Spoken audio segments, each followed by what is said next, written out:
such a challenge that I wanted to be able to share with others what I learned and how I felt. What if the man the world called a legend spent his final nights fearing he'd be remembered as a punchline? Behind the velvet curtains of Graceland, far from the flashing lights, Elvis Presley shared a secret wish: to disappear into the quiet, to just be human again. But what he asked of her before she walked away, no one could have seen coming. I first heard her name in whispers, then finally understood why her story had been buried for so long. "The last time I saw him was in San Francisco," she says, and the memory still echoes. She was the woman who stood by him when the spotlight began to scorch instead of shine. For decades, Linda Thompson held her silence. No tell-all books, no quick headlines. But now, at 75, she's speaking out. And what she shares hits deeper than any tabloid twist. You'll be surprised at what comes next. This isn't another shallow celebrity gossip. It's a living, breathing, untold story. Linda wasn't just Elvis's girlfriend. She was the strength he didn't realize he needed, at a time when the king was cracking under his crown. Before even stepping through the gates of Graceland, she was already a star in her own right. Crowned Miss Tennessee in 1972, she radiated grace, intelligence, and emotion, all wrapped in Southern charm. Locals still recall her rise from humble roots in Memphis to the dazzling lights of Hollywood and Nashville. Yet the moment her eyes met Elvis's, something shifted. That night, at a private Memphis screening, invited at the last minute, she didn't swoon. Instead, she watched him, noticing the fatigue beneath his glamour. There were no fireworks, just a whisper of something vulnerable. That night, they talked until dawn. No scripts, no public persona. He spoke of his childhood, his mother, his fear of growing old, truth laid bare. In return, Linda listened, offering laughter, warmth, and the kind of honesty that frightened him less than his own reflection. When morning came, he called her the light I've been searching for. That was the hook, an emotional thread that begged for more. But even as love began to bloom, the mansion's golden walls hid the cracks. Moving into Graceland felt magical at first. Gold records lining the halls, spontaneous guitar serenades, laughter echoing late into the night. They danced barefoot in the living room, watched black and white classics, and whispered quiet prayers before sleep. But shadows crept behind the velvet curtains. Graceland became both refuge and trap. Elvis was restless, haunted by something deeper than fame could fill. He never slept enough. Nightmares racked him, and Linda found him drenched in sweat, reaching for pills that numbed him more than they helped. "I'd stay up all night to make sure he was okay," she shared in a rare interview. She'd rub his back, speak soothing words, even offer prayers louder than his panic. When he erupted in fear, she caught him, cradling the man behind the legend, not the king on stage. Amid that tension, love pulsed fiercely. He'd smile at her during a line in a song, or squeeze her hand mid-dance. But each warm moment came with an unsettling echo. His dependence on prescription meds, his soul growing lonelier by the day. He confided in her about his mother's death, the emptiness of adoration, his dread of dying young. Linda never lectured. She didn't issue ultimatums. She held on, believing her devotion could be his anchor. But even anchors break. Here's where things get surprising. Linda left him, not for fame, not for another man. The rumors took flight. Some accused her of using him. Others whispered she couldn't handle his world. But Linda never pushed back. Her silence spoke volumes. It was never guilt. It was respect. Respect for the man he once was, for the love they shared. But more than anything, she needed to protect herself. A fresh layer to this tale. Newer interviews shine light on a Memphis connection. Her brother Sam, one of Elvis's bodyguards, was the one who introduced them. That twist adds unexpected depth. She walked into Graceland with a silent lifeline to his inner circle. And while most knew Elvis as the flashy icon, Linda saw him struggling under fame's weight, something even Priscilla later echoed. The pills came early and often. You might wonder, why did she finally come forward now? Sources reveal a resurgence of interest around Graceland's restoration and new documentaries released this month. Linda leaked a message saying seeing the mansion reborn stirred something inside her. She realized it was time to reclaim her part of history. And when she speaks, it's raw. A recent video posted 4 days ago shows her telling fans, "He needed someone who didn't need him back." That line stops you. It's a mirror into their dynamic. She had to be more than his girlfriend. She became his caregiver. Coffee ready at dawn, gentle words to soothe his nightmares, her presence a buffer against his demons. Her memoir, A Little Thing Called Life, hit the New York Times bestseller list in 2016. Yet she avoided the Elvis chapters until now. That reticence makes her new revelations more potent. They come from choice, not obligation. Here's another hook. Did you know Linda was also a successful songwriter? Between Hollywood and Elvis, she later co-wrote hits for Celine Dion, Josh Groban, and the Backstreet Boys. One earned an Emmy. This woman wasn't just a presence in his life, she had her own legacy. That duality hovers like an echo throughout their story. One half in Graceland's golden halls, the other building her own creative empire. Still, the question lingers. Why step forward now? Graceland's latest restoration, combined with streaming documentaries, has reignited public fascination. Linda used the moment, not to capitalize, but to reclaim her voice. "I never wanted our love to be tabloid fodder," she said just days ago. And yet, here she is, doing exactly that, but on her terms. We're only halfway through the chapter. The emptiness that crept into Elvis's eyes, the pills that once soothed, now chained him. She held him as long as she could, but eventually, even that held tight. The mystery of why she left is deeper than heartbreak. It's about self-preservation, about loving someone enough to let go. And it sets up the next reveal, a last night at Graceland, a moment they both knew everything would change. She believed their love was real, even as it fractured into silence and sorrow. By the time she left, she was 27, still too young to lose someone she loved. "I didn't want to be alone at an age meant for living," she later shared, her voice quivering when she admitted that harsh truth. By 1976, Elvis wasn't merely exhausted, he was unraveling. He wasn't just worn out, his body was betraying him. He swung between exhaustion, irritability, and emotional withdrawal, disappearing into long stretches of solitude.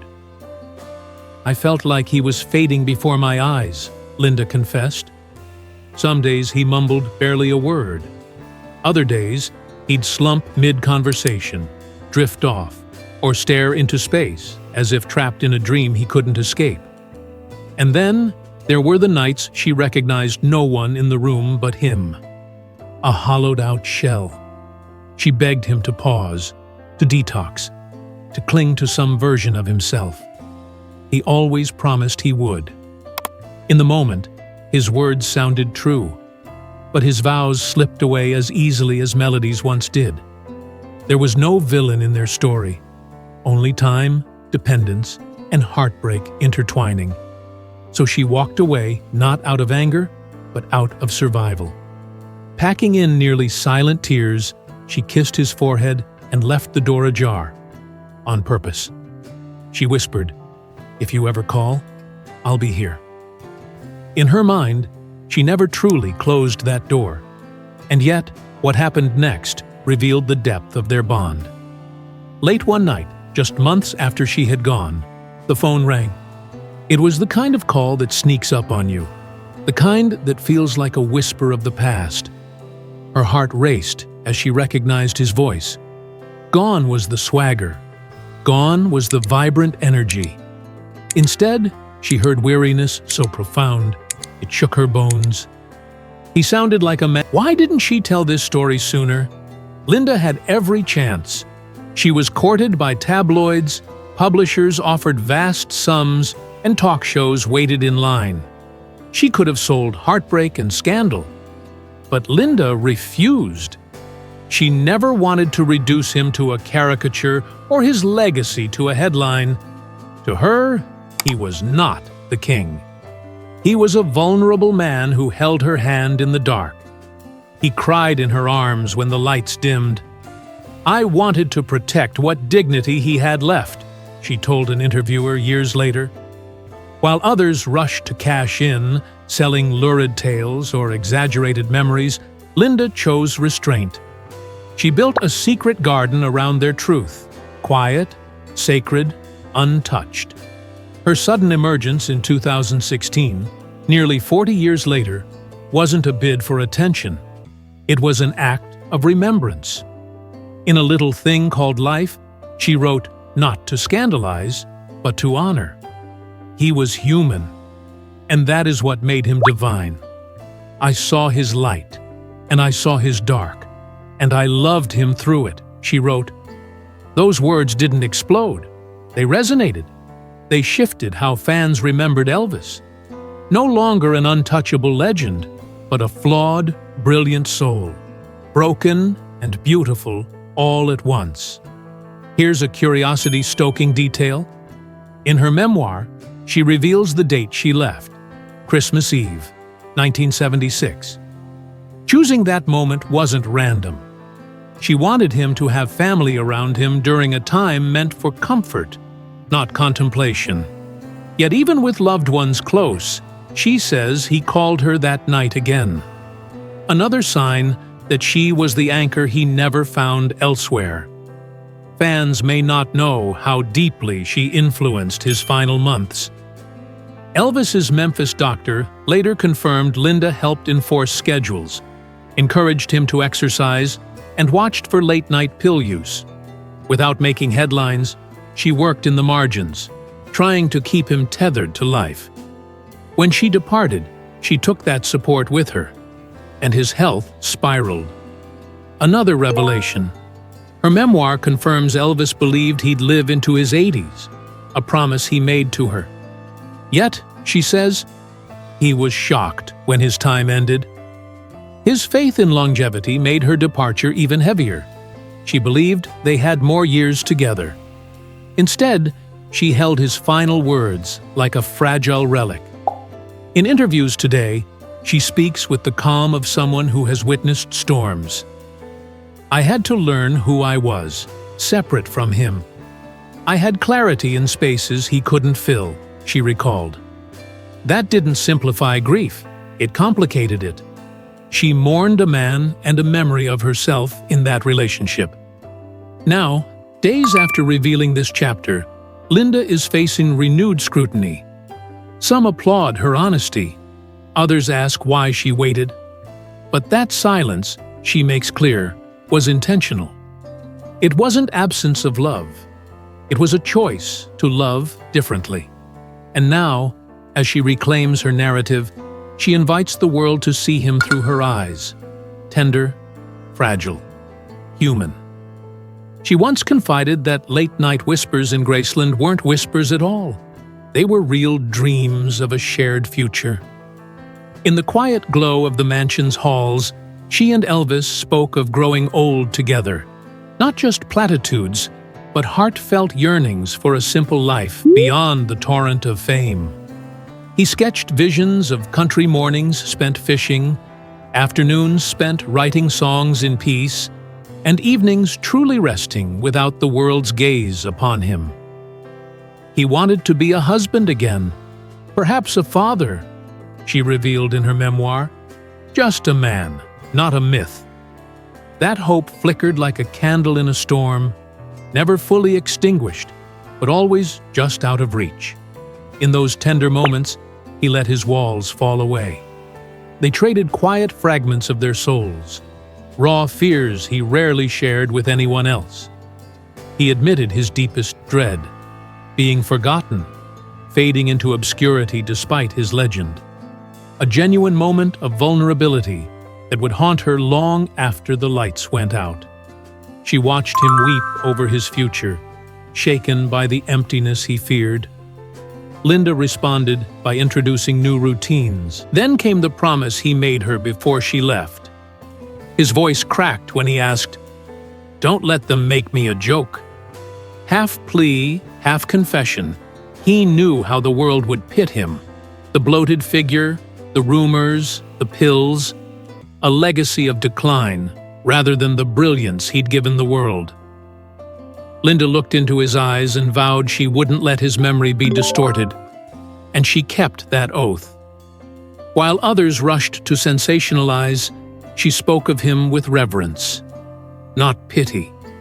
She remembered his humor, his generosity, the childish delight he'd show watching cartoons or leaving sweet little notes around the house.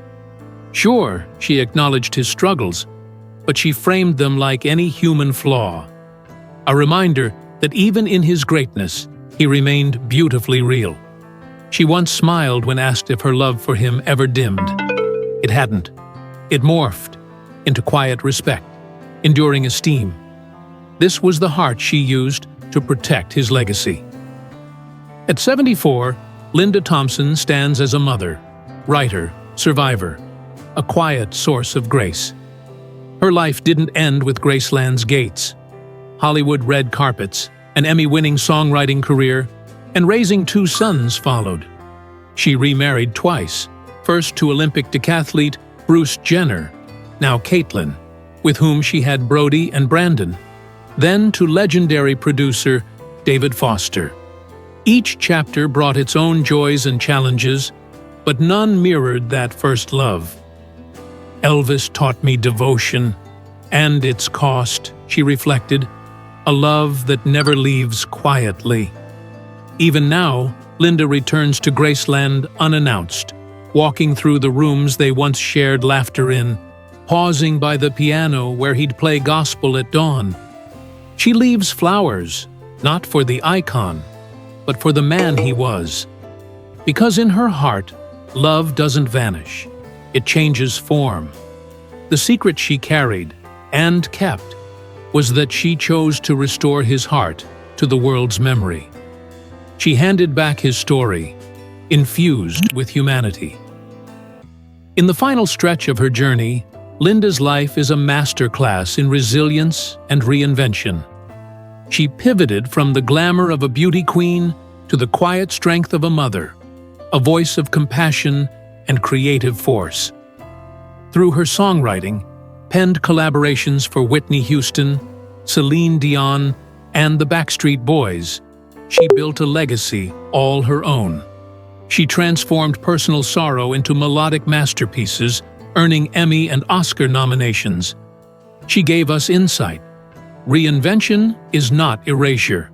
It's a reclamation. Here's the financial and lifestyle profile. Linda moved on from Graceland to larger stages. She's lived in Malibu estates, some perched above the Pacific, others nestled inland in quiet neighborhoods.